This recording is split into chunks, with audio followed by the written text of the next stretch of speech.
and welcome back to the Pretty Little Podcast. We're your hosts. My name is Phoebe. And my name is Caroline. And guys, we are going to get into some reality TV stuff today, specifically Salt Lake. There's much to discuss. We just had a pretty intense run on Watch What Happens Live with Angie, Lisa, and Mary. I love what Peacock is doing, where when you stream it on Peacock, they now put the Watch What Happens Live episodes in. It's actually funny to hear you say that because people are hating it. But like I think it's good too. Because I'd never know. Well, it's just nice because then it's like I don't have to toggle to like a whole separate show. I know I'm describing first world problems, but you understand what I'm saying. Like it's like I'll get lost in the sauce and I won't get there. Like if I have to go away from this to go to a different thing to see Watch What Happens, something's going to distract me and then that's just game over. Yeah, I'll never I agree. see it. I like it. I think it's nice too. It also makes the episodes feel longer. Mm-hmm. Like I like when you get to watch it live and it just goes right into it. It feels like an extension. The one thing I don't like is how they're numbering the episodes. Like it's well, it's like episode 8. I'm like, what? Like it's it's like not. episode 3. Like chill. Don't make me think I need to start savoring every second of this already, even though I do. Even though I fully do. It is just so good. It's such good television. It really, really is. But before we get into all that good stuff, I thought we could just kind of do a little update. How's your week in Pittsburgh going, Fee? Good. It's been good. I can't believe it's almost over. I also feel like I've been here forever, but like not quite forever. I'm kind of pissed because like normally when you come, you always extend your trip, and this time you're not going to. And what sucks is this weekend I'm going to a wedding. So like I won't even get the rest of the week with you. Yeah, but I'm not. I'm leaving Wednesday. So I just hate it. But the good news is see each other at oh Thanksgiving. my God, I'll see you next month, which is great. And then not that I'm really gonna miss you that much. Not even a couple weeks after that. course. Well, yeah. Not that I'm like sad when you're not around or anything. Because that would be weird. I have to play cool with Phoebe. What's interesting sometimes is like learning that you're scared of me, but like I'm scared of you. When did you learn that I'm scared of you? Anthony told me.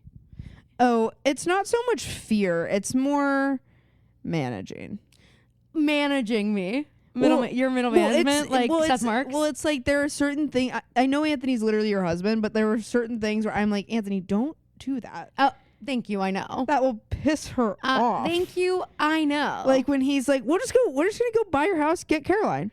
What? No. No. She's not gonna like that. Phoebe, She hasn't answered because she's teaching. I know. And she's not gonna like if you walk down the driveway and interrupt her lesson. And he's like, don't be. Why are you afraid of her? And I'm like, I'm not. And you're like, why aren't you? Why aren't you a little bit more afraid of her, Anthony? No, I know. There are so many things like that will just drive me nuts, and I'm like, you should just know this. But I guess there are some things that you really do learn just from being raised with somebody for your whole life that even marriage can't match sometimes. Yes. And there's something about being fraternal twins. Like, we are connected in a way that Anthony and I are not. And Absolutely. Anthony and I are connected in a way that you and I are not. I don't see any rock on my finger from you. Nope. I don't see a massive freaking rock on my finger from you. Never will. Okay, ouch. Okay, so you're literally never getting a gigantic rock? Okay, ouch. I want to talk about Cheetah Girls really quickly, though, because last night, got home from the ghost tour and played a quick little round of Mario Party with Alec, Clyde, and Anthony. And at one part, Clyde just like starts going, what does he start? Oh, he's We to are just sisters. lose faith and trust your heart. You know that part? To somehow lead you through the dark. It's the beginning of Cheetah Sisters, but it's like it's. And is it Raven? They all have a part. You're not the only one who's dreaming. We need help to carry on. So to know we're not alone. Okay. Yeah. And so Clyde starts doing it, and it was almost like this like siren call, like who could join in. And it awoke something inside of me. I just immediately knew every word, every vocal run, like was singing it with them. We go into like a full Cheetah Girls medley, Phoebe. Alec joins in. Anthony's the only one who like doesn't know all these songs. Right. If you can believe it, Cinderella was the last one we hit. That's how many we had to get to before. But let's just revisit Cinderella for a second. That song is so fire. I don't wanna be like Cinderella. I mean, hits. Waiting for somebody. Like, I know. So funny hearing the little 5-year-old pitter patter next door. So cute. But I'm sorry, so, like Cinderella. That was like lightning. I have a gripe with you about What? Cheetah Girls. Actually, Wait, how could you? What? That we went to the concert ones? It's like a 20-year gripe. Ah, I love those ones. Okay, let's hear it. The Barcelona movie. Barcelona. When it premiered, we were supposed to watch it together and have a little party, a little sister party. Oh my god. Mom bought me cosmic brownies because I asked for them, and we were gonna have cosmic brownies and watch Cheetah Girls. Okay. You didn't come and watch it with me. What was I doing instead? I think you were with your friends. Was I at rehearsal? Was I working? Was I trying to provide? I don't remember why you weren't there, but I remember the feeling. Oh my god. Why didn't you say something? Now, great. Now I have to sit with this for another 20 years. Perfect. Now this is your 20-year gripe. It's now turning into a 40-year gripe. I can just pass this off to you. You just passed it on, and that's what. And guys, that is generational trauma, and that is what familial trauma looks like. Wow. Well, hey, I'm really sorry. Thanks. We can always watch it. We can watch it tonight. Yeah, and how did I know that as soon as I offer to make it up, she's like, well, I actually don't want to fucking watch that with you. That's actually how she responds. Anyway, that movie is a movie, but all those movies are fire. They're all so good, but we went through, there are so many. Do we remember Why Wait? Belinda? Why wait when now is the right time? And she's like, she starts it out and she's like, oh no, she gets to the wanna vivir de completo sueños. I don't remember that one. It's all in But Spanish. the thing, I mean, Cheetah Girls did a lot of like, it's cool that they touched on a lot of like storylines in that. I like know. Raven's parents aren't around. I know. There's like The we've got foster girl. Dorinda. Let's call her Doe. Let's call her by her freaking name, Doe. I couldn't think of it, and I didn't want to get it wrong. Dorinda was my favorite. I think she was my favorite too because she could She's dance. the dancer, and I think she was like a little bit tomboyish, which I was, for some reason when I was a kid, I was like dying to be a tomboy. It was possible. Well, believe me, I know it's possible, but it is something that like you're kind of just born with. Like I was not meant to be a tomboy. And unfortunately, guys, I was. But I wanted to be bad. I feel like there was. I wanted to be bad. I wanted to be not bad, but I wanted to be a tomboy bad. You know what I mean? Because I feel like there was an air, like, and you know what it is? It's the pick me. Sorry, I'm not calling you. I know you were. You were for like me, a different. I wasn't a pick me. You weren't a tomboy. You were like the three-piece suit at a jazz club vibe. Here's what it is. Here's what it was. Okay. It was Allison Stoner and Cheaper by the Dozen. Yes. And the thing about that era of tomboys, late 90s, early 2000s, is that those tomboys were not pick me. Right. It was bestowed upon them. That's how they weren't trying. They wanted to be one of the guys. Yes. Not because they wanted to be picked by the guys. Yes. And you know what? I remember being in elementary school and like wanting to be a tomboy. And the thing was that Kate had an older brother. Mm-hmm. So it came to her honestly. You know, she was a little bit more of a tomboy than me at the time. And I was like, well, that's cooler. Like it's cooler to and what does that say also about society? That I was like, it's actually cooler to not be a girly girl. It'd be much cooler for me to be a tomboy and like know about sports and things like that and not care about how I look. And so I really try to commit to it, but like it's like when you're trying on a shoe that doesn't fit. You know what I mean? Like it was like, this ain't me. But I kept trying, and Mom was like aware of this, like that I was like going for it, but also like, oh, whatever. So then I remember that like the main driving force though, me wanting to be a tomboy was the boy that I liked. Which is the start of being a pick me. That's pick me. But that, I think that that's a different tomboyism than people who are in it for the love of the game. No, 100%. And like, I wanted to be a tomboy because I was like, this guy, he really, have I ever told the story about him being into the like Miami sports team? I think I do remember this. I'm sure you know it, but I don't know if I've told it, but regardless, Anthony loves the story. He thinks this is like such an insane story. And it's not really that insane, but to him, this is crazy. So, like, the guy that I had a crush on, and everyone had a crush on this guy. Like, it was, like, the one boy in 5th grade that you could have a crush on, really. And he wore a Miami hat to school every day. And so I was like... That's terrible. The coffee? Oh, my goodness gracious. Oh, guess you should have gotten one at Starbucks. That is terrible. It's weird because that's my second cup of the day. It's my second cup of Joe of the day. Anyway, And you guys know I just like a plain cup of Joe. she's just Guys, the plain way cup I'm of Joe sitting, kinda girl. the way I'm sitting right now in the room is almost like I can pretend you guys are all here. Yeah, I'm and she's not talking. looking at me at all. She is facing completely front, feet out on the ottoman. By the way, in a full Steeler, like you're actually morphing into one of those people that like dies and then is like buried in their Steelers room in their house. That's what you're giving right now. Also, the way you're sitting. And that's the goal. Okay, well that I live and die for my team. right. And I bleed black and gold. That is the coolest part about Pittsburgh. All of our sports teams have the same colors. And like it's like there's a lot about Pittsburgh at school, but the coolest part about Pittsburgh is that all of our sports teams have the same colors to save you money. Well, not even that. It's like Pittsburgh is like we bleed black and gold. In Boston, Black it's and like yellow. In Boston, it's like, well, of course, black and yellow, of course, and we have that song. But are there any other cities you can think of that are? No, but back to well, yes, Phoebe, actually, because back to what I was saying in Miami. So, I was like, Mom, I need a Miami Dolphins hat. I need a Miami Dolphins hat to wear to school. We weren't allowed to wear them. Also, like, she wasn't supportive of this, but you had 47 fedoras. Okay. Yeah, well, because you live in Pittsburgh. Okay. And we bleed black and gold as a family. I was like, Mom, I love the Dolphins. Like, can I please get a Miami Dolphins hat? And she's like, no. Caitlin gets one. And I was like, great. She's going to go out with the guy that I meant to be with. This is perfect. This is amazing. So she comes to school with her Miami Dolphins hat. I'm like, can we share it? Like, we're both talking about how we like love the Miami Dolphins. Okay. Mom runs into also, hey Mom, I want to talk to you about this later. Mom runs into the mother of the boy I have a crush on. Okay. And she's like, oh my God, my daughter has a big crush on your son. Like tells her. Okay.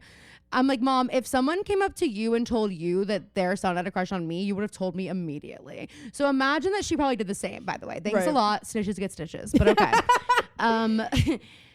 So then she's like, yeah, and she's, they're all pretending that they're into the Miami Dolphins because he's into the Miami Dolphins. And you're like, Mom, another gripe. I'm not pretending. Mom, again, I got to talk to you later. What the hell?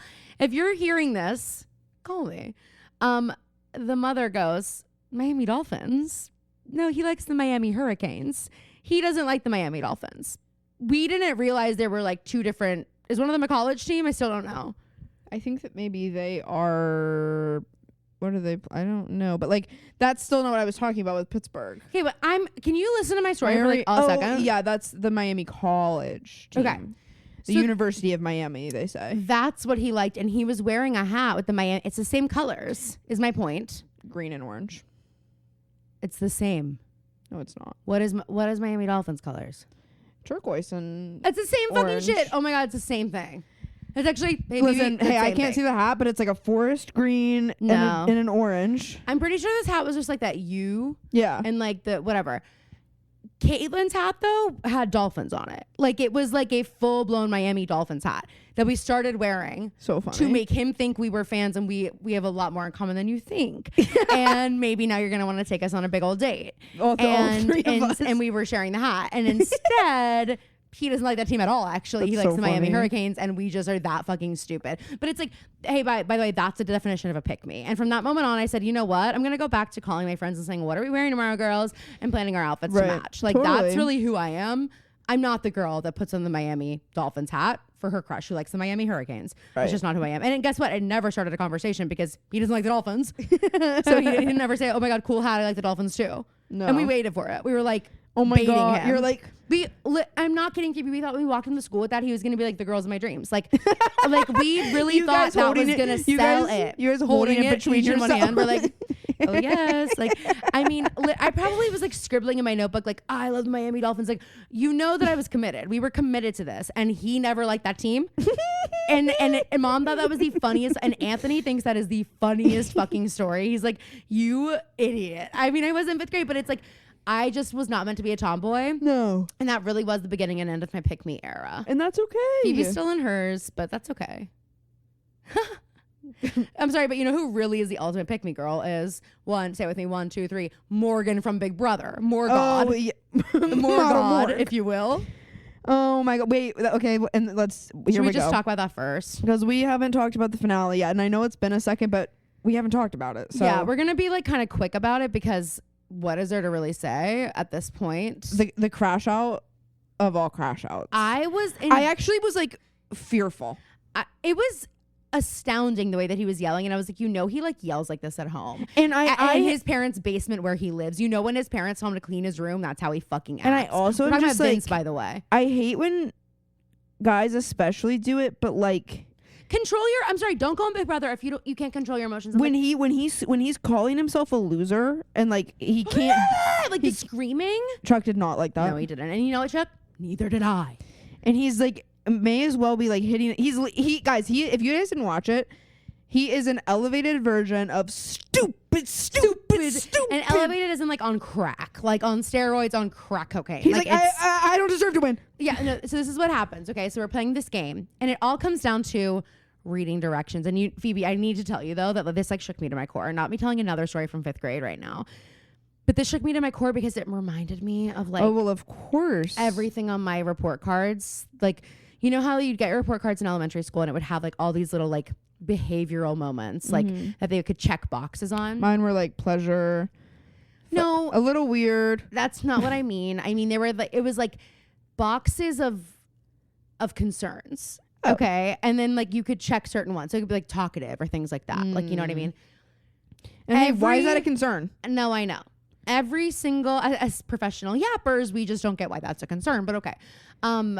Every single time I got a report card, Phoebe, the things that were checked for the same, and it still sticks with me to this day: careless errors and attention to detail. Haste makes waste. So okay. And Dad was always like, look, you can come home. Well, you can't really come home if you have a C, but in theory, you could come home with a C that you earned. Like if I look at the test and I see that like you really did your best, I know you were studying, I can see your work, you earned this C and that was the best you could do, then like, okay. If you come home with the C and it turns out you just like didn't read the directions fully or you didn't check your work, that's now, you're now grounded for a week. Like that was the energy. Yeah. And there was one specific test in 5th grade. Oh my God, what a fateful year for me, where it was fractions and like you had to write. I think we just told this story. Okay. I'm not saying it in a mean way. But I do, because I told the story of my chemistry test.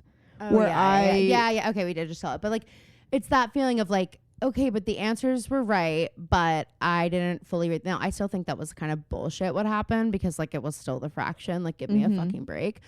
But it's just it was like that. So that just in case you ever go on Big Brother. No, Phoebe, I know. And I literally was like, I can't believe I had to learn a lesson and that's actually going to pay off.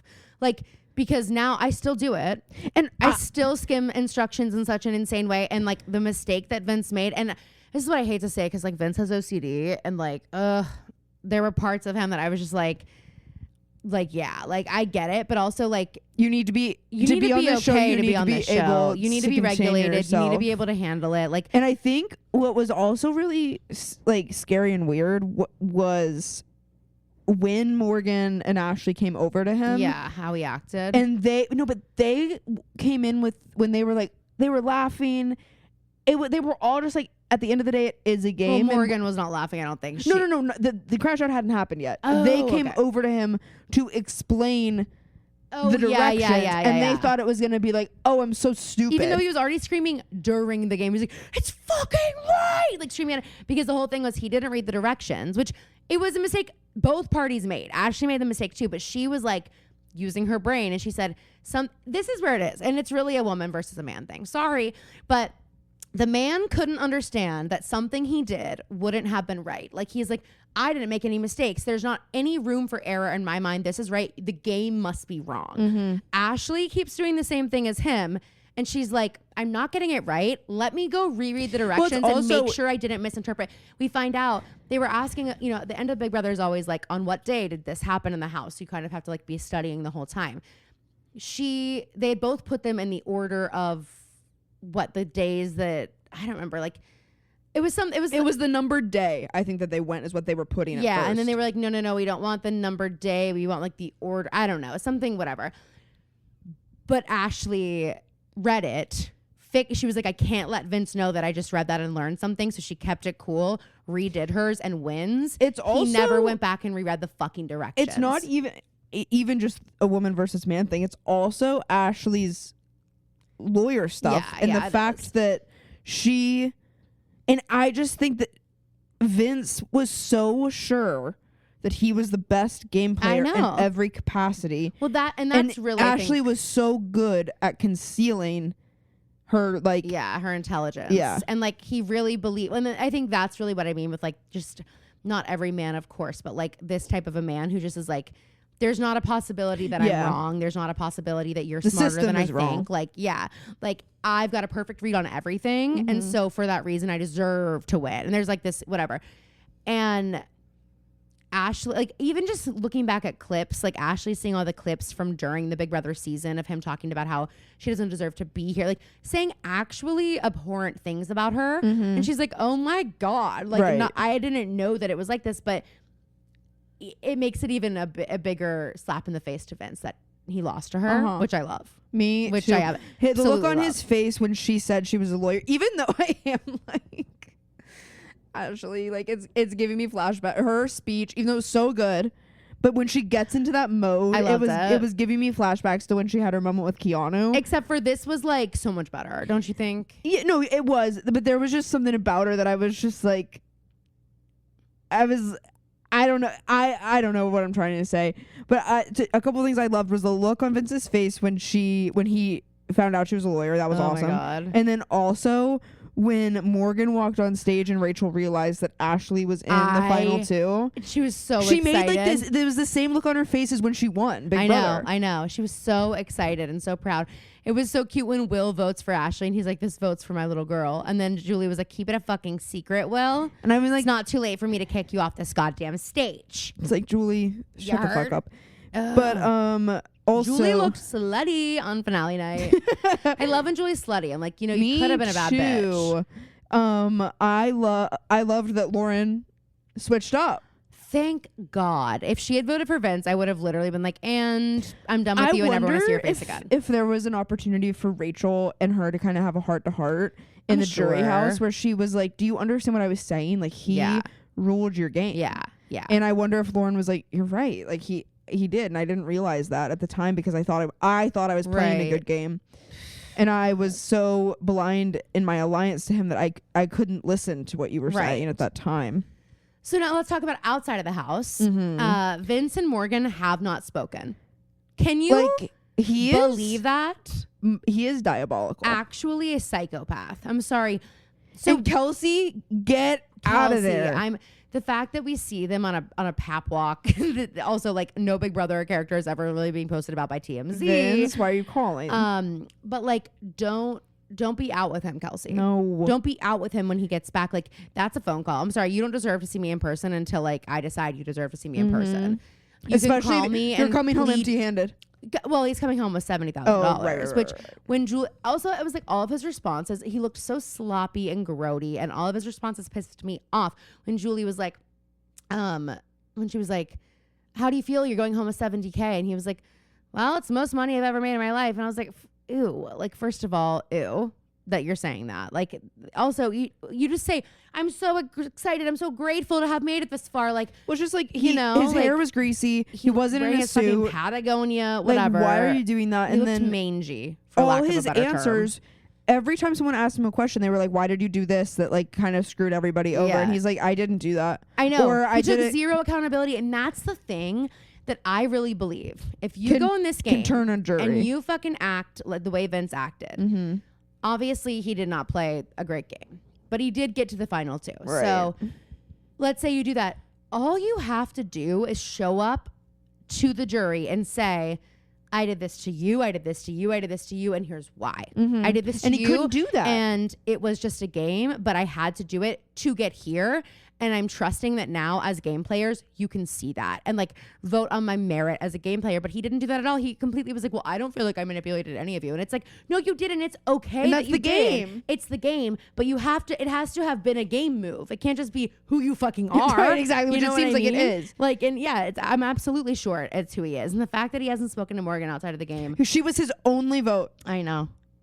I mean, I'm disgusted by it. Like, and I don't know. I've heard in the rumor mill, there's word on the street that Kelsey has said as long as Vince has no contact with Morgan, she's willing to re-explore. And it's like, look, I get you guys were together for 7 years, but like he's a loser. How did I just don't understand how you didn't get for the him, ick Kelsey. for him. And Kelsey's like actually a baddie. Like you could go be with someone. Like I'm sorry, go be free. Look at this as a gift. You know, that you learned this before you guys got married. Go on Love Island. Go do something. You go be on Big Brother and win. Yeah. Like come on. You know what I mean? I don't know. I just think it's crazy. I would never be able to. And also, like, you're going online and seeing edits of him with these other girls. And, like, every time people talk about him, her name's going to be in the sentence. And, like, you're okay with that? I hate it. You're forever branded as, like, who you are. And you're okay with that? Like, I don't want to judge. I understand that it would be, like, I'm going to throw 7 years of my life away. But also, yeah, you are because he did. He threw it away, not you. Right. You know, like, love yourself. I guarantee you Kelsey could be with a zillion guys who have more going on and who have made more than $70,000 in their life. Because also that's pre-tax, Vince. Right. Like how about just go get a job? Right. Go get a job with a salary and probably pre-tax. That would probably be what you get paid. You know what I mean? Like I know it's your first job ever, so maybe not. But like eventually, that's like for someone at your age, that's actually not an insane amount of money to make in a year. Quote. You know what I mean? Totally. Like, it's not like a crazy salary in 2025. And I love that we see Ashley and she's like having microwave meals and like not someone's like, you just won $750,000. Yeah. I feel like Ashley, well, also, do they have the money yet? Because never forget Gabby Windy. Right. Where's my fucking money? She won't let anybody forget. That did make me a little awky, but it's okay. Hey, I get it. I mean, I get it, but also, do you really? Would you ever go on Watch What Happens and be like, I haven't got my money yet? And Andy's like, you'll get it, Gabby. Yeah, I would actually go home and drink bleach if that happened to me. If Andy Cohen like bopped me on his show and said, you'll get it, then you'll get the money. Yeah. That's true. You know what I mean? Okay. Anyway. Hello, Road Warriors. As you know, I'm one of the great celebrators of Halloween. So when I suggest a spooky and spicy book in October, you got to listen. It's called House of Rain by New York Times bestselling author Harley LaRue. We're both reading it. Place bets on who will finish first. And I can't believe how perfectly it ties into our girls. It's giving gothic horror, but with insane romance. So all you Arias out there are going to love it. And it's also super spicy and romantic and spooky. So even if you're not an Aria, you're pretty much going to freaking love it. We just started reading it, and Caroline texted me at 3 a.m. last night telling me she literally couldn't put it down. And I am dying to know Phoebe's thoughts because it's her first spicy book, and I think she's going to be hooked. Phoebe, do you want to read the synopsis? Yeah. Gothic, sapphic romance meets supernatural suspense on a remote island in the Pacific Northwest. As a night of forbidden passion opens a Pandora's box of dangerous secrets and dark magic in this sinfully spicy standalone novel by New York Times bestselling TikTok sensation, Harley LaRue. Sheesh. Obviously, we want you guys to read along with us, so you can get a copy of House of Rain by Harley LaRue wherever books are sold in print and ebook. And if you want to match us and get the gorgeous deluxe hardcover edition, it is available only for a limited time, so go grab yours before they're gone.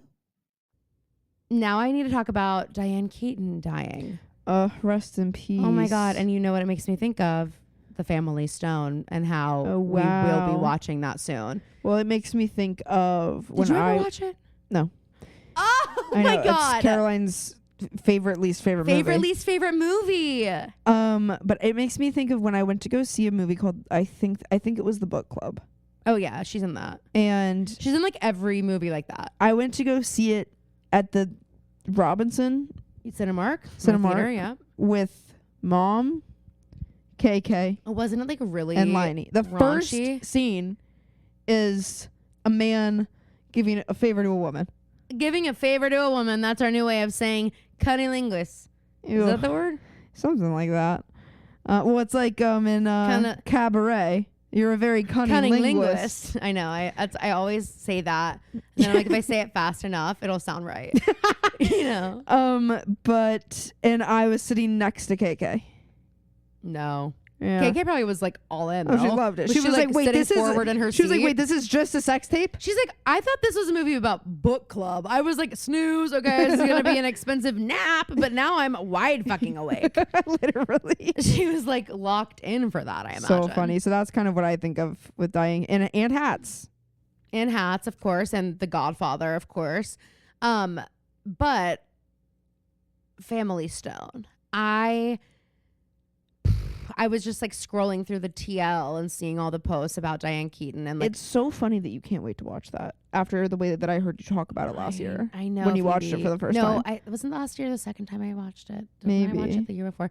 Here's the thing, though, like it's just such a what's that Nancy Meyers? phenomenon. It's like cozy. Like it's super cozy. It has like a Gilmore Girls vibe to it in the coziness of the house, and it's Christmas and all whatever. And then like every famous person you've ever heard of is in it. Yeah, you know what I mean.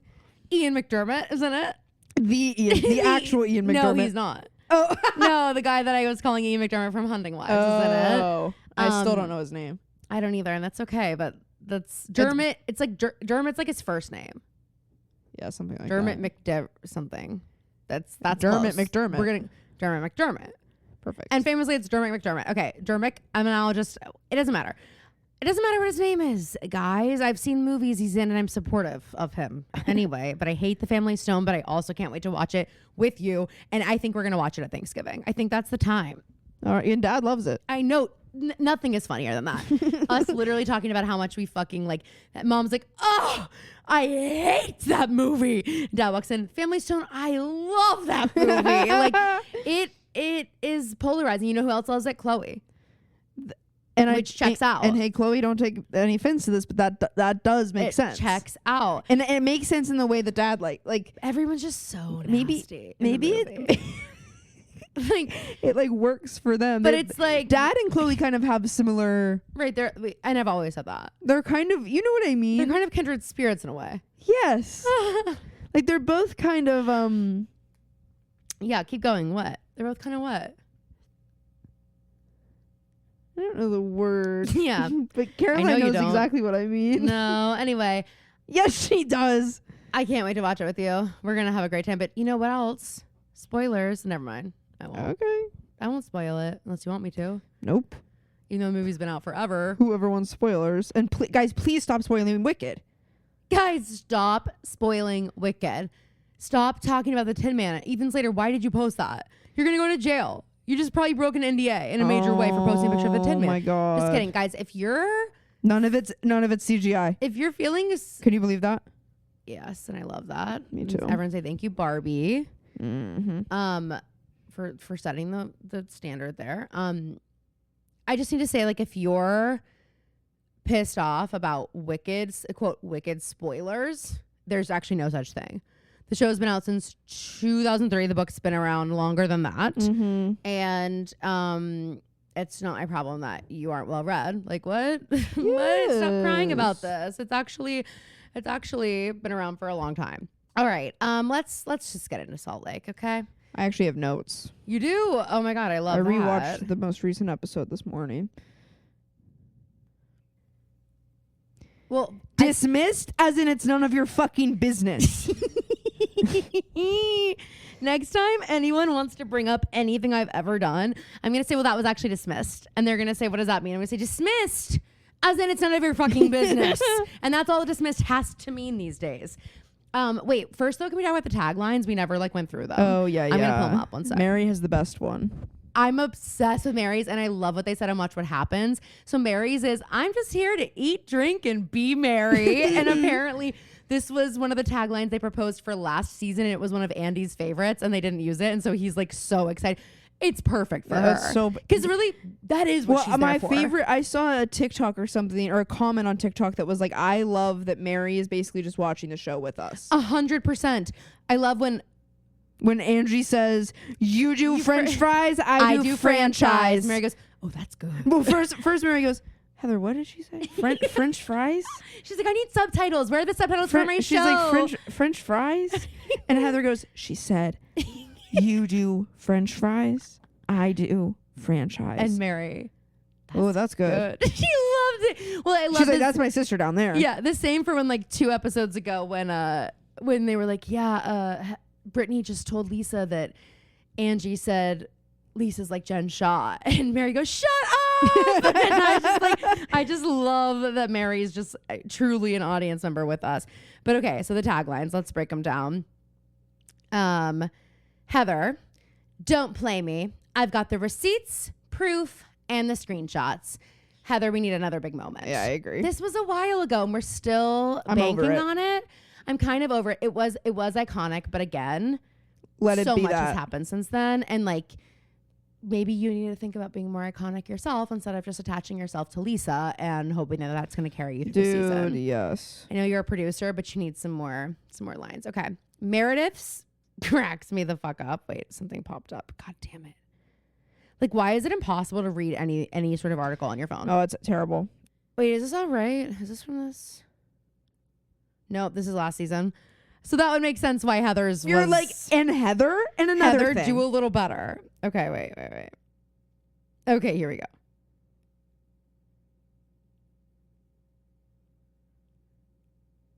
Heather's is worse. My nest is almost empty and this bird is ready to soar. That's tough. Okay. And we're going to just take it back to your fight with Bronwyn, which I didn't think we needed to have. Me either. Like, I feel like Heather nothing. just hates Bronwyn, and she's so ready for anything Bronwyn says to be offensive, and Heather wants to take it that way. 100%, that's you how know? I feel. I really feel like that because, I'm sorry, Bronwyn, like, trying to connect with Heather, and Bronwyn's a better woman than me because she's putting a lot of effort into the Heather friendship. I would not be doing that with the way that Heather is acting. Totally. And the way that Heather continues to show us. But at the same point, I'm like, if she's considered a producer of the show, maybe Bronwyn feels she needs to. Yeah, maybe. Maybe Heather's really the one they feel like they need to cozy up to and not Lisa, but we just don't see it that way. But I don't know. I thought that was an overreaction from Heather. Absolutely it was. Like, I feel like you're saying I'm a bad mom and I don't want to spend time with my kids. Heather, what? Bronwyn was like, what? I wanted Bronwyn to be like, all right, I'm out. Like, you know what? I can't do this. Like, goodbye. Okay. Meredith Marks. While you drop lies, I'm dropping the beat. She says I'm dropping beats, but I think it would just in Meredith Marks speak, I'm dropping the beat would be amazing. Brooks and Chloe love it. Oh my God. I'm like, I've never seen a DJ so stiff. If that makes sense. She is so fucking funny. When she is like up there, I'm like, and I also kind of missed when we like took this step into the world of DJ. And that's why I'm like, this feels genuine. I agree. It's like you don't look like you're enjoying it, but you are. No, and it's like, it's just like, because you could have done anything. You've got the caviar brand. You've got whatever. Like, you didn't have to go into DJing, which makes me think you wanted to. Exactly. You know what I mean? Like, and I am dying to see a Meredith Marks show, but I feel like I want to be in like Utah, like Park City. Like, I want to be like, or at the Unwell tour, where she, as Stevie told me, seemed to have taken her hearing aids out. And she looks miserable. She looks absolutely miserable. Brooks and Chloe are texting her like, Mom, try to smile like a little bit. You're on stage the whole time. We can all see you. Meredith like doesn't even realize that. Meredith's phone is in airplane mode. 100%. 100%. And you know what? Meredith is also in airplane mode. If she has it with her. Part of me is like, she leaves her phone everywhere. That's why it's like so funny, because in my mind, Meredith, like, she reads a lot older to me than some of these other women. And yet, like, she's like the same age. She's DJing. She's got these cool, trendy kids. Seth doesn't read as old as Meredith. The scene with, she kind of has the feeling of like a Victorian ghost has taken out up over her body. Yes. But I loved the scene with Chloe when they're putting in Seth, when they're putting her up in the ceiling. Like, I just love that their family is so goofy. Yes. It just, there's something about it that's like, wait, what? And especially now that we've seen Brooks and Chloe in Next Gen, so you kind of see their relationship. Need the next season now. It back. It was so good, and honestly, and it needs to be 25 episodes. I agree, and they need a full blown reunion, and I need Chloe to be a cast member. Like, move to New York. I wonder. Yeah. I mean, your parents are basically cast members, and they don't live in New York, so why can't you? You're in every episode. Yeah, she's one of the prettiest people I've ever seen. It like actually kind of pisses me off. And the fact that I love that she was like, Charlie, get the fuck away from me. Like, I love the idea. I know if they had started dating, I would have been like, girl. Did we ever talk about the Charlie thing? Like, and like who he's like mixed up with in New York? It's not good. Dude, it's really not good. It's like this what they called it, like a crypto torture house. Isn't he related to, wasn't that also kind of tied to Georgia's boyfriend? Yes. That's what I thought.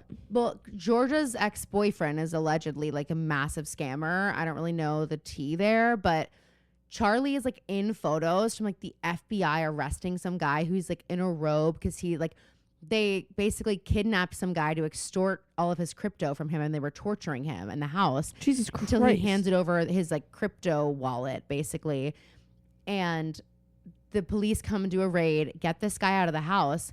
Charlie is on the street in the pictures talking to the guy in the robe, and then he gets on the phone and walks away as though he's like making a call to like, help this guy out. Crypto is none of my fucking business. Crypto's none of my business, and honestly, I don't think it's anyone's business at all. No. In the first place. Like crypto is also, sorry, not real. No. Sorry, just like space isn't real. Crypto is not real. It's like, yeah, I have 1 million Somalians. What? That's the currency in The Sims. Oh, it is? Somalians. I was like, I think that's like a group of people. No, Somalians. I mean, Somalians is a group of people. Yeah, but it's spelled, I might be saying it maybe not quite right. It's S-I-M. Somalians, not Somalians, right? Well, I guess, but I'm not going to say Somalians. Well, you might need to. Because it sounds like you were just telling me that you like have a bunch of Somalians. And no, I was like, I have a bunch of, I have 1 million Somalians. Do you play Sims? Sometimes. I didn't know that about you. I don't actually have 1 million. Okay, well, get your money up. All right, Bronwyn. If my closet had skeletons, at least they'd be well dressed. Yeah, I like that one. It's good. Yeah, it's good.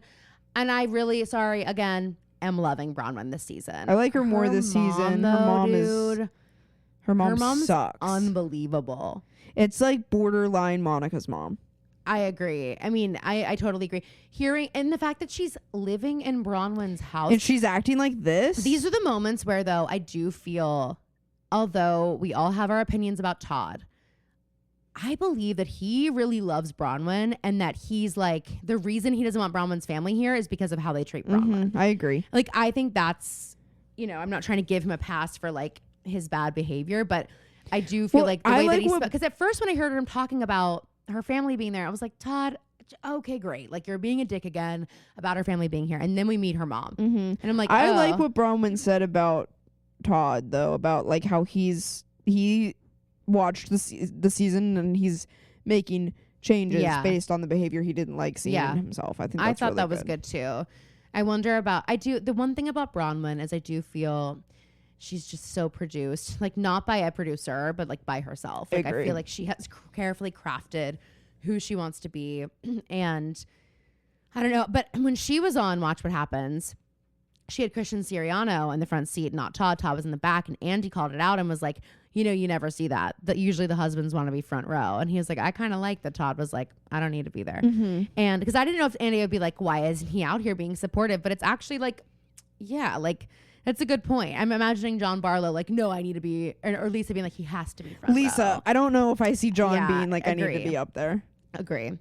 But yeah, her mom got the story where she was like, the story where Bronwyn said, we went shopping and I was actively pregnant and my sisters had children. Yeah, that was and terrible. She said, well, is this little baby going to be getting a gift too? And the mother said, no, she's not. Just like things like that. It's like so shitty. And the way she talks, I mean, she's terrible. Really terrible. Okay. I couldn't believe some of what she said. No, I couldn't. And the way Bronwyn just reacted to everything, I was just like, you could just see the pain. Like, it's like, how do you see Gwen, your grandkid, and still talk about that pregnancy this way? No, I think it's insane. I think she was like, you know how hard it was for me while it's like, to are hide you kidding me? Like, are you kidding? Do you know how hard Bronwyn's still dealing with how hard it is? And like have a baby and like have zero support from anybody. And now you're fucking taking care of. Yeah, you're being taken care of. You and your husband are being taken care of. And you're still and you're also making her feel shitty about where she's, quote unquote, getting the money from. I know. What if she married a rich young guy? Would you be talking about it like that? And still? then Bronwyn's like, yeah, no, I do get my money from Todd. Like, yes, and I'm really lucky. It's awesome. And you're welcome, by the way. Yeah, literally. Like, you're benefiting from it. You fucking bitch. I feel like she brought the drinks over too, and the mom was like, "It's not that cold." I feel like she said that. I might have missed that, but I wouldn't be shocked. And then like her shirt, I was like, "Are you like what?" What is I'm getting going such on? mixed because your shirt's giving like I'm fun. No, you're fucking not. Your shirt is also not giving Bronwyn Newport's mother, but okay. You know we're filming. Go raid her closet. She would let you. And she'd be like, just tell me you love me, Mom, and I'll let you wear whatever you want. You can keep it. It's devastating. It is. You know what made me LOL, though, is Gwen and her boyfriend saying we're going to bowling. And that they keep saying this to Bronwyn and there's no bowling. Bronwyn's like, they keep doing this. I don't know where they're going. And they're like, oh, we have bowling. And Bronwyn's like, they're not going bowling. Like, I know they say they're on a bowling team. And they're like, bye, like we're going bowling, and they're not going bowling. I think that's like a hilarious thing. So funny. They just like started saying that to her, and she's like, I don't know where they're going, but they are not bowling. Okay. Angie, I'm Greek and the rest are just a tragedy. That one doesn't land for me. Wait, I feel like it eats. I Maybe don't, because it's all about theater. but I just don't think it actually, like the verbiage of it doesn't work for me. I'm Greek and the rest are just a tragedy. Yeah, it doesn't work for me. Why? There's something, it just doesn't sound right in my brain. But I'm also like, was her tagline Greek last time too? Yeah. I'm a little bit like, I think we can. I love it about her. Listen, I love being proud of where you're from. Yeah. We all know that. Oh, Phoebe bleeds black and gold. But all I'm saying is, I think tagline wise, if she, because I do think last year, or maybe it was a glasses thing she did, but like, I think in the show it's awesome, and I love seeing how proud of it she is, and I was sad when Electra like didn't care. About her. Like, why are you like making this your whole thing? Like, why I know, are you I didn't love that. Doing that in front of the cameras is so shitty. And it's like, I know she's like a little girl, so it's like whatever, but not a little girl. But well, it's like when the girl gets to that age. Like, that's exactly why they showed us that clip, because Angie was like, she's just getting to that age where like, just like, I'm not cool to her, and like she's. And I'm like, hey, Electra, Angie is cool. Fall in line. You're lucky. You're lucky. Angie K is like she's the cool one right she's now. center snowflake. Although okay, I have to say, I'm getting nervous because me too, for two reasons. You go first. Well, I'm nervous that she's gonna have like, I know it's not her second season, but right? That's her third. Well, maybe she was a friend of first. Yeah. But you know how they say like the second season curse. So like Jesse Solomon, for example, in Summer House, you have a really great first season. You got comfortable. You come in hot again, and it's like, and now. And hey, by the way, Jesse Solomon, stop walking around New York singing and bothering people. Okay, I don't like any of your songs. No, you're not Michael Bublé. And you're not a really good singer. And I'm sorry, but if like you act like you're like this type of guy, and then you like are releasing like jazzy tunes, like you need to be releasing like cool music if you want people to like be into it. I agree. Sorry, like it's like you would, but it's clear that he like went to school for like he did classical. But it's like, you know, Kyle is a DJ allegedly. He could be playing your hits, but you don't have any. Right. You have no hits. You have elevator music. Like, come on.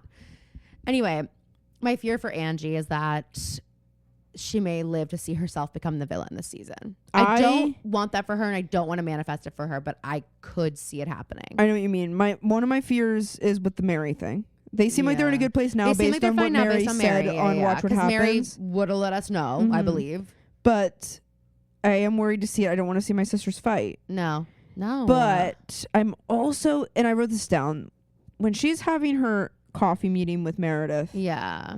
I almost was like, this is verging on Lisa behavior. I know. When she at the end goes, well, here's what Lisa did this. And she told me, here's how you spell their name. And you look up all these people that have dirt on Meredith. And here's my other theory. So that's why I'm worried about Angie. My other theory about the show is that I think Meredith and Lisa have an understanding that is not on, we're never going to see it on camera discussed, but I think they have an understanding that like, they aren't going to cause problems for each other. And I have a couple reasons why I think that. This is one of them. The confessional where Meredith reacted to what Angie said at that coffee date felt kind of produced. Yeah. It felt like production was like, you need to like be like, I'm going to get to the bottom of this. Yeah. And then also when what I was saying is she didn't seem that like, if Lisa had said Angie was doing that, it would have been another you can leave moment. Yes, 100%. She would have been so worked up. And we've seen her get worked up, which is why I'm kind of... And that's something she would be worked up about, typically. Yeah. And then also at the Clarity lunch, of course. Clarity lunch is so such funny. I will be hosting a Clarity lunch for my 31st birthday. Send it. She's sitting next to Lisa, and Brittany... also like, Brittany, why are you doing this? When she's like, and I kind of thought it was weird that Meredith didn't even really stand up for you, Lisa. God. And I noticed she didn't really stand up for you, Lisa. I know exactly why Brittany's doing it, don't you? Yes, she wants to be top Lisa's dog. Yes. She wants to be Lisa's, and Lisa's down for it until you cross her, Brittany. Yes. And Lisa's like, you're an accessory. I'm going to put no energy into this relationship. And I know that you will fucking have my back to the end. And then I'll like throw you a little bone and that will be enough to keep you going. 100%. When Brittany says that, Meredith like is like, I did stand up for she says whatever she says, but Lisa doesn't press on it. She doesn't ask follow-up questions. She's like, no, I know Meredith did what I would have wanted her to do. I was like, that's unlike Lisa also. I know. And when Heather brought it up at lunch that Meredith didn't really stand up for Lisa as much as she would have expected her to, Lisa was like, oh, I love when he wriggles. I know, he's so cute. It's uncharacteristic of them to kind of be acting that way, but because it's with each other, I'm like, I think they have an agreement that we're just not gonna cause problems. I could totally for each see other. that after the stuff they've had, because I feel like at the end of the day, they probably are real friends, and I could totally see their families have been like, listen, we could burn each other to the ground. We're not going to. Yeah. Like we need, and here's the deal. If one of us takes one step over the line, we're going to fight to the death and it's going to be so ugly. So we're just not going to go there. I totally think you're onto something with that. And I was thinking about how Meredith was like, well, I'm going to have to talk to Lisa about this. And her reaction wasn't immediately like, but here's the other thing. I 100% believe Lisa did that. Oh, yeah, totally. I 100%, and so did everyone on Watch What Happens. I 100% believe Lisa said, Angie, blah, blah, blah. And I don't remember who asked it, but they were like, well, why would Lisa do that? She and Meredith were in a good place at that point. It doesn't matter.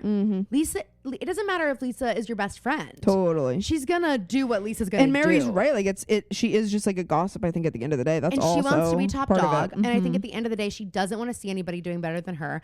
And I'm sorry, but Meredith is creeping into icon status. Well, she is an icon, but Lisa probably feels as though she's the only icon. People might be trying to steal her her light, and Lisa knows how she's been appearing. So I wouldn't be shocked if that fully happened. And also, to be clear, I also think Meredith did enough at the camping. I thought to kind of, she was like, I don't think we should be talking about this with Lisa not here. Like she couldn't be like, those lawsuits don't exist. Yeah. So she was like, but it's inappropriate for us to be having this conversation. Yeah, I guess like what else would she have said? You know? I don't know.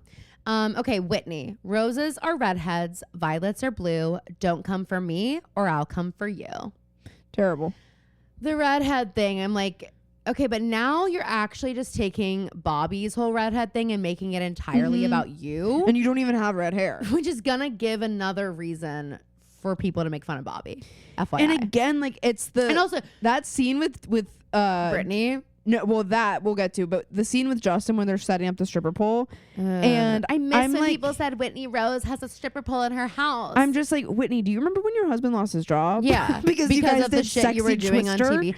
I think she's just like I feel like scrambling in such a major way that they're like, all right, well, let's just bring it on. Fair enough. You know, like because they need money, I think, and it's just like that's what they have to do. Listen, guys, Whitney is my least favorite. Well, Brittany's an icon enough that she's kind of like up there. Yeah. But she's not like, I don't actually want to hang out with Brittany. No. Whitney's like, you guys know how I feel about her. Yeah. Haven't been able to stand her.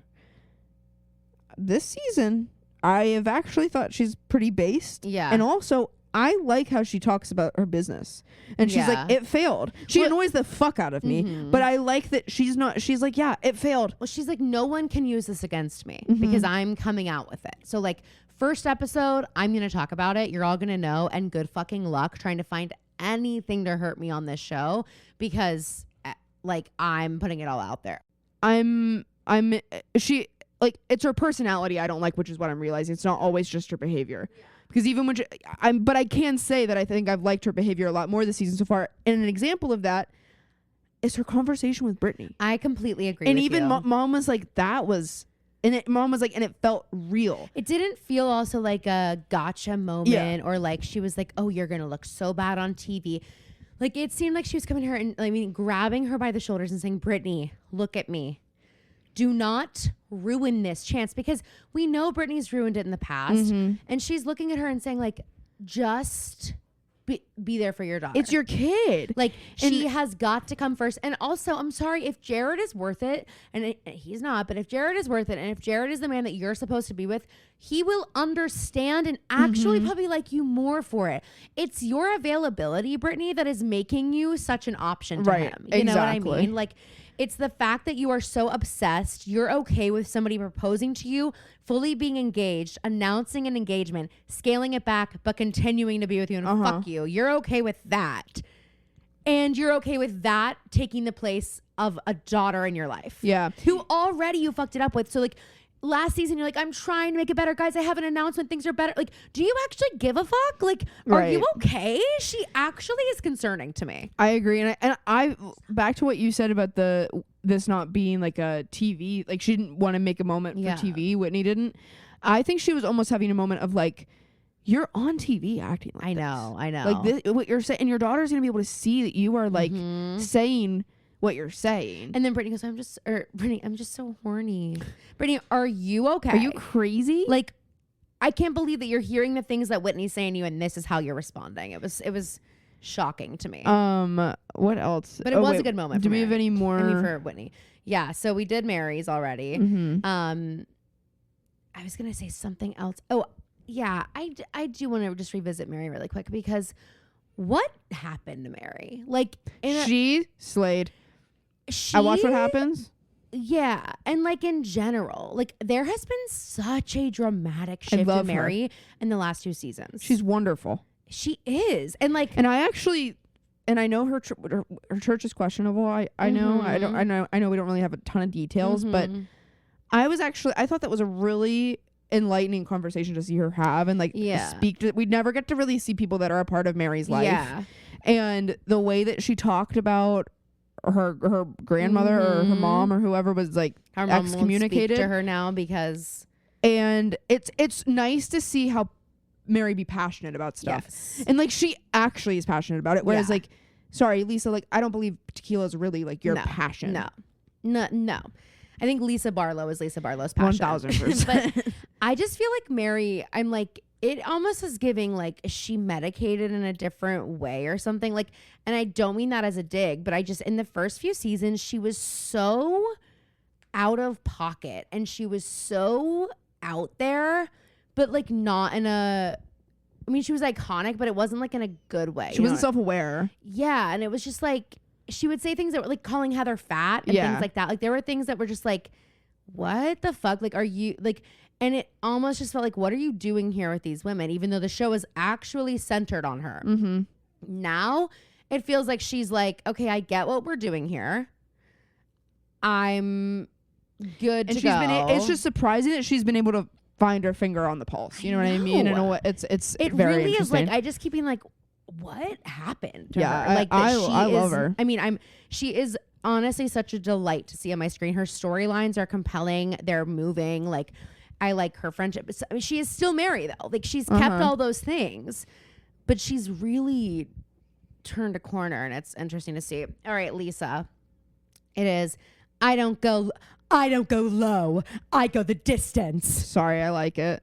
I guess, but you just don't like Lisa anymore. She's hard to like right now. I didn't mind her this episode except for a couple places she lost me. The lone wolf thing? Yeah, she lost me there. She lost me there. I thought her conversation with Bronwyn was pretty good. Yeah, I did too. Except for, and I wrote, this is one thing that it's similar to when I thought the conversation Angie and Meredith was having was pretty good until Angie brought that Lisa thing up. Yeah. I thought this conversation was really good, and Bronwyn seemed super genuine, and Lisa felt pretty genuine too. And then there was that part where it felt produced when she knew exactly what Bronwyn said on the text to her after they had the conversation at the nail salon. Yeah. Like they show us the text and you basically said it verbatim. And how many times have you talked about this to other people, Lisa, and said the exact It was like text? it was like you were a lawyer and you were like showing evidence to the audience. It was giving Ashley on Big Brother. Yeah. Sorry. No, it totally was. And for me, Lisa, in this episode, I really appreciated the conversation between her and Bronwyn. Here's the thing. We're at the clarity lunch, which was crazy. Lisa also, like, she's so unregulated. And, like, the way that she just starts fucking screaming at people, like, she loses all she power. goes from there, and then she's sitting at the table crying. I know. And it's like, Lisa, I think like, you need to be in therapy. She does. And this is the thing. Like, I mean, this is coming from someone who is like, I'm admittedly not like the most regulated person, and I freak out, but I'm also like actively trying to like get better about it. And like, I'm doing the things that I need to do, and I'm on medication, and I'm like, you know, whatever. Like, as so many people are, it's such a normal thing. And I do feel like Lisa, this is me putting words in her mouth, but I feel like she's the type of person that'd be like, and I don't like do that. Like, I don't need that, you know, whatever. Obviously she's weaponized Meredith's use of pills in the past. So it's like, I'm like, Lisa, it seems like you need a beta blocker or something, because your quickness to respond in such an emotional way is literally losing you points around the world. Like 100%. Everyone hates you right now because of the way that you're acting. When you started out as such an icon, it's like, you don't have to like behave like this. And you then know what I mean? I just don't understand the co-signing. It's the accountability thing. And I don't understand why Heather feels the need to co-sign all of it. Like, it drives me nuts. When they were at the Clarity Luncheon and Heather was like, Lisa, I just felt like you were totally unfairly attacked. If Heather wasn't doing what she's doing with Lisa, I would actually like Heather. I guess it is her relationship with Lisa that makes me like, what is your fucking just deal? gives like a girl really wanting to be friends with the mean girl. Yes, and it's just exactly. And it's like, God, I want you to like have been evolved past that. I just feel like, because also then it puts into perspective, and this is, I mean, I'm going to go deep here, but it puts into perspective her body transformation. Like, you're getting so thin, you're doing all this work on yourself, you're blah, blah, blah. Instead of it making me look at you like you're this empowered woman who's like taking your life and you're like, this is the life I want to live, this is how I want to be. Right. It still feels like I want to fit in with the popular girls. And in order to really do that, I need to be thin, I need to be beautiful, and I need to have, you know, unwavering loyalty to the queen bee. And it's just like, I want you to be doing those things for you and not because you think it makes you fit in. And I understand. I mean, I can't understand because being on TV, you know, whatever, but still it's like, those were the things we liked about you, Heather, that you were like real. And now it's like, you're trying as hard as you can to not be who you are, to fit in with these people. As far as Lisa though, I just didn't understand, like, we get to this point where we're making amends at the table. Also, her ability to switch on a dime is crazy. Like, if I were having the lunch with people, I wouldn't be able to also issue apologies and make amends at that lunch. I would like need a day to like, you know, whatever. But her ability to do that, and then the next day send her assistant to pick up all the Lone Wolf products from Angie's shop, and then send her a thing saying like, I Venmo'd you and I'll send my cleaners to clean up all the dust in your studio. I didn't get it at all. Why'd you do that? Angie's reaction felt totally valid to me until she brings up the last thing at the lunch with Meredith. But like, that whole reaction to me, I was like, I would also be like, wait, what? Did we not just make up at the lunch? Was all of that fake? Like, and so who are you really? Like, what is your actual deal? You know what I mean? So anyway, I think those are all my thoughts on season 6 so far, but do you have anything else to add before we scoot on? No, I'm good. Okay, let's take a quick second. I have a theory about Dancing with the Stars. So obviously Lauren from Fifth Harmony was eliminated, and people believe it was quite unfair. And when she was asked about it, they were like, how do you feel? And she's like, I'm pissed. I think the way to actually win Dancing with the Stars socially, you have to have a moment like that. If you're getting eliminated early, think about Anna Delvey. Think about like these things. Like, I feel like you have to take that mic moment and say something, and it's okay if it's bitter, and it's okay if it's whatever. That's how you get your moment on Dancing with the Stars if you don't go far. Right. Do you agree? I agree. Because I heard about it. So I know. I think that's totally the way. And also, just for anyone who is worried about Alex Earl and Braxton, they're good to go. They just went on their first date in 2 months. I think she's killing it. I think Whitney could take it. That's what I'm hearing. And here's the thing. All these people who were like, it's not fair, she has a dance background. Charlie D'Amelio was just on, and I think she won. I think she won too. So like, chill. Yeah. Chill. It's not the same. Charlie's currently, not right now, but was currently like on Broadway. Whitney's a mom of 3. Like, it's not. She just had the kids. Same. Yeah. Like, she's actually killing it. I'll give it to her. Did you see the Southern Charm trailer? Oh my gosh. Also, it was kind of giving OK Summer House Wannabe. It was giving Summer House Wannabe. It was giving early Southern Charm. It was. And I'm like, and it's because all of them are single, and Austin's at least acting single. Oh, well, yeah. And I'm like, Sally, I knew you annoyed the fuck out of me. I knew this is who you were. I knew this is who you were, and you were on The Bachelor, bitch. Dude, yes. Never forget her weird ass Bachelor attention seeking. fame When hungry. Vanita's like, I don't like Craig Conover, and she goes, I don't want to stop hanging out with Craig. Which, like, granted, I need context. I need to see what's going on here. Totally. I have a feeling this is going to be a bad season for Craig. For sure. Because he's heartbroken. And he's single. And he's drinking. And he's single. It's not going to be good. He's going to be, this it's like, season if you could burn can him to the take ground. one thing from dating Paige, like think about how much better we all liked you when you were not drinking as much. Your life was. I bet he is attributing it all to Paige, and I bet that's everything in his life. They're all like, well, people were feeling that way about you because of Paige. No. And honestly, so smart of Paige to do the breakup and then leave so that the aftermath of the breakup doesn't have to be shown on television, even though she has confirmed she's dating that guy, by the way. So Caroline was right and is vindicated. Yes. I know not just me, but there are lots of people who are like, no, she wouldn't do that. I didn't. Well, we didn't want her to. We didn't want her to, of course. But yeah, she's dating that guy. But anyway, whatever. I don't care what she does. Love her. But the thing is, with Craig, I'm like, him being on reality TV right after that is just like such a bad mix. I can't wait though. Like, it's them gonna in their be fucking crazy. costumes. Madison looks like she is giving this season. Oh, I love her. I love her. And I love that she was able to take Catherine's spot as the narrator. I know. Wait, was it Catherine that was narrating? I feel like it was. You know, Catherine was just arrested again. No. Yeah. I think it was a DUI or something. I do just wish the best for her. I know. It's hard. And I just think T-Rav ruined her fucking life.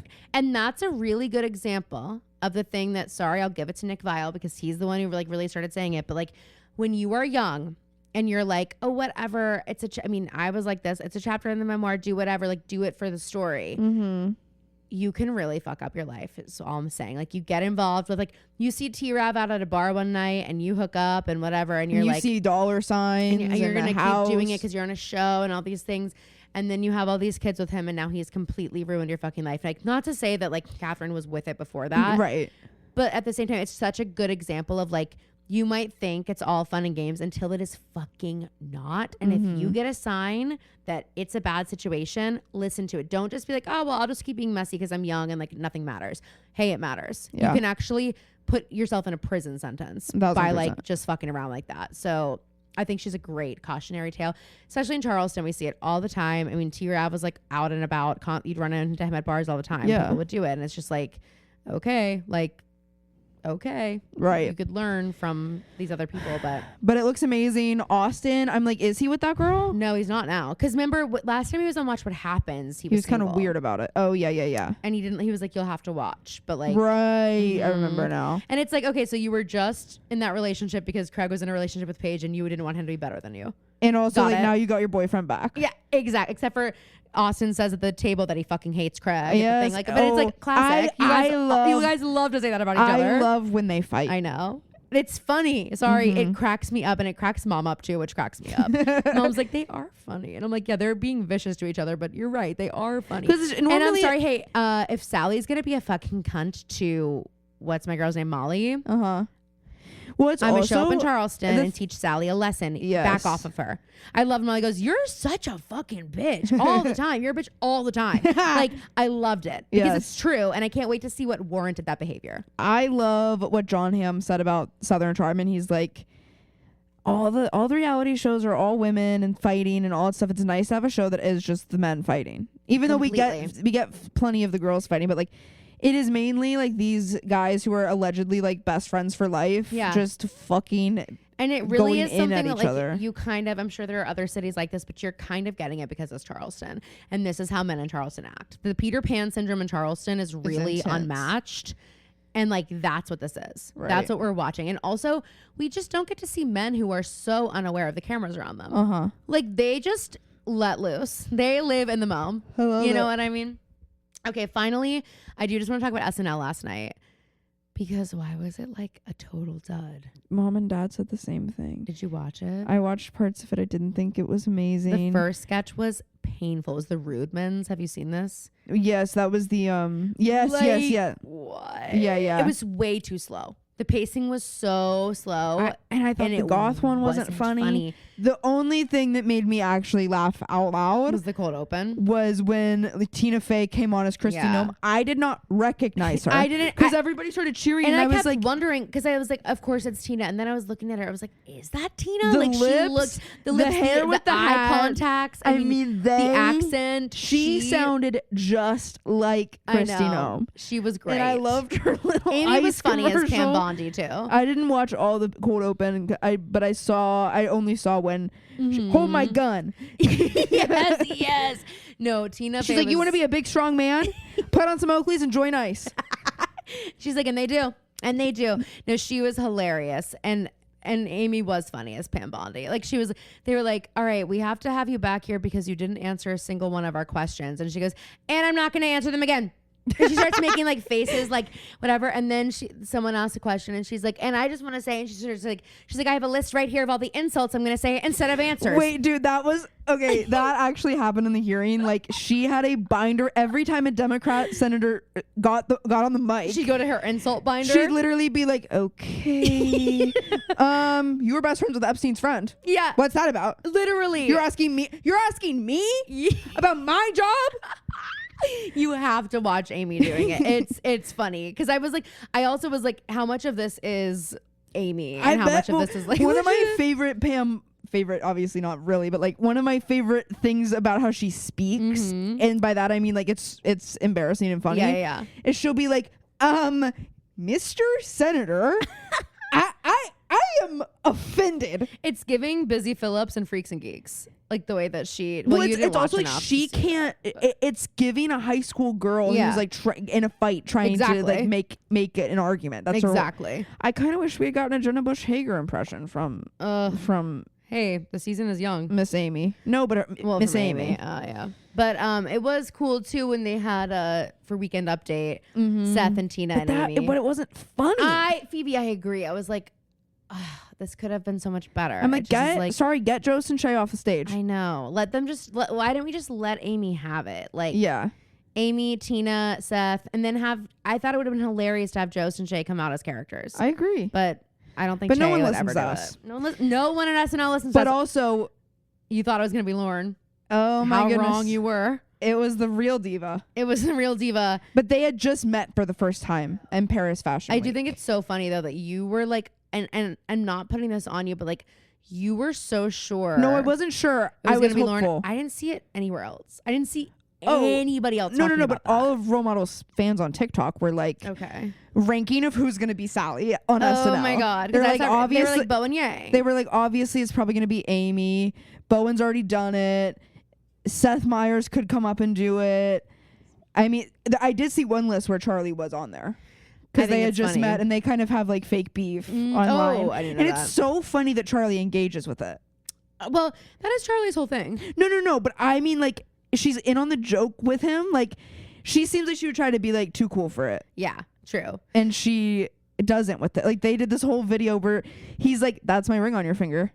Like his thing is like he wants to date George. And he's like, that is my ring on your finger. And she's like, no, it's fucking not. It's my husband George. I want to dance with George for the rest of my life. Everything's romantic. Okay. Well, let's finish it up with some rotations. I know this was a super reality heavy episode, but even if you don't watch, first of all, you need to start. You need to start now. But second of all, it should have still been enjoyable for you because it's sort of like anthropology. I think this was a blast. I had a blast. Hope you had a blast. Let's get into our rotations. I'm on Dream. And, okay, first up on my Dream rotation is Scrunchy. Have I already put Scrunchy on there? I don't know. I don't think I have. But I've really been having a good time on ghost tours with Scrunchy the doll. And I will be doing a Scrunchy reveal once all the ghost tours are over. My last ghost tour is the weekend before Halloween. So then that week I get to post a spooky pic of me and Scrunchy. And but I am like, do I need to put a trigger warning? Because it like blurs on Instagram. You know, I know, like literally. I'm like, but I want the first picture to be a slam dunk. So who knows? Okay, that's the first thing. Oh, the next thing is all of the little babies I saw at Trax Farms yesterday. Oh, I know we don't put children, but the concept of a little baby in a pumpkin patch, like we used to be. And I also was like, there was like a moment where it was like, okay, is it going to be me, Kelly, Mom, and Phoebe at the pumpkin patch? And are we going to get in the pumpkins and take a picture? Mom didn't come, Phoebe didn't come, and we were like, oh, we were like sad. And then we like got there, and then like a half an hour in, I was like, you know what? This is probably for the best, because if Mom was here, we would have already been photographed 500 times, and we would be standing on top of the pumpkins, and like, I don't know what the pumpkins would be doing underneath we'd be in that we're covered in pumpkin juice because we were just like, oh, they're all breaking. That playground though, I loved with the it had such good. I feel it wasn't the corn pit where you could go like sit in corn kernels of. Oh my God, I forgot about the corn pit, of course. But it had a similar texture. This playground. Oh, I loved Trax. I used to just like play and play and play. Oh my God, it was so fun. Well, they were doing like their full fall fest. They had everything going on. Oh, fun. Got an ice cold fucking cider. So yummy. Oh, that sounds amazing. The kettle corn, you know. Oh, that was the best on the ride home. I know. Oh, here we go. He's doing his business. He's not going to the bathroom, guys. No, we say business when like Chuck just sort of is like doing his rounds. Come like here. He starts pacing around a little bit crazy, can't find a place to get comfortable, walks all over as though he's like looking for something. He'll sit down and then he'll get right back up. He's like, well, if you're gonna fucking talk about it, yeah, I'll just sit down. Kelly and I also showed up to Trax wearing the exact same outfit. Well, of course. We were wearing the the exact same shirt. Of course. One of those like Halloween collage shirts I have, not our merch, which is still available, by the way. And I'm loving this. Is by far our best merch drop, and people are fucking loving it. And all the merch I've seen on people in person, it looks so good. So like, yes, you can still be getting it. Okay, and then the last thing on my dream rotation is the phrase "Hello, sister." Guys, we watched the finale, but we did kind of fall asleep. We watched the finale late one night together. We didn't do like our full note taking session yet. I am going to talk about it more on Thursday, which is our finale day, but I am like, Caroline is concerned by the accent. The accent was, so are you. The accent was so much worse than I like had such high hopes for this accent. Which is crazy. No, it isn't. You're acting like a different person right now. We're on air. You're acting like a different person because you were like, no, I know the accent's terrible, and you expected more from Troy and Belisario. Yes. Oh, I agree. We couldn't get a dialect coach for one. I know we didn't have one for Emily the whole time, but we couldn't get one for the last episode. Oh my God. Hello, sister. That's crazy. So the way she turns funny. It's the only way I'll be speaking to Phoebe from here on out. And that is last of my dream rotation. Nice. Right, you're up. Mine will be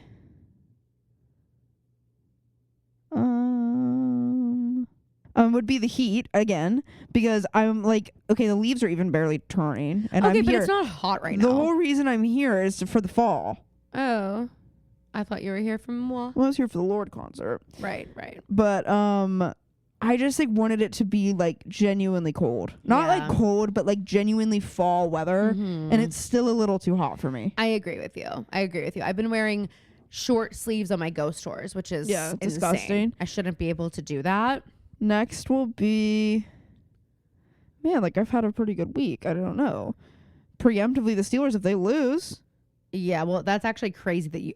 I hope Anthony didn't hear that. Oh, I hope Anthony didn't hear that. I hope Anthony didn't hear that, because you just preemptively put them on your. Yeah, nightmare. but I said if. That's okay, crazy. They're your team, though. I thought you bleed black and gold. Even if they lose, they should still be on your dream. I'll put Ohio on my list because we're playing the Browns today and we're playing Cincinnati on Thursday. Makes a lot more sense to me. And also the construction. Y'all got to get that together. In general, or no, their construction is so bad. Always on the roads.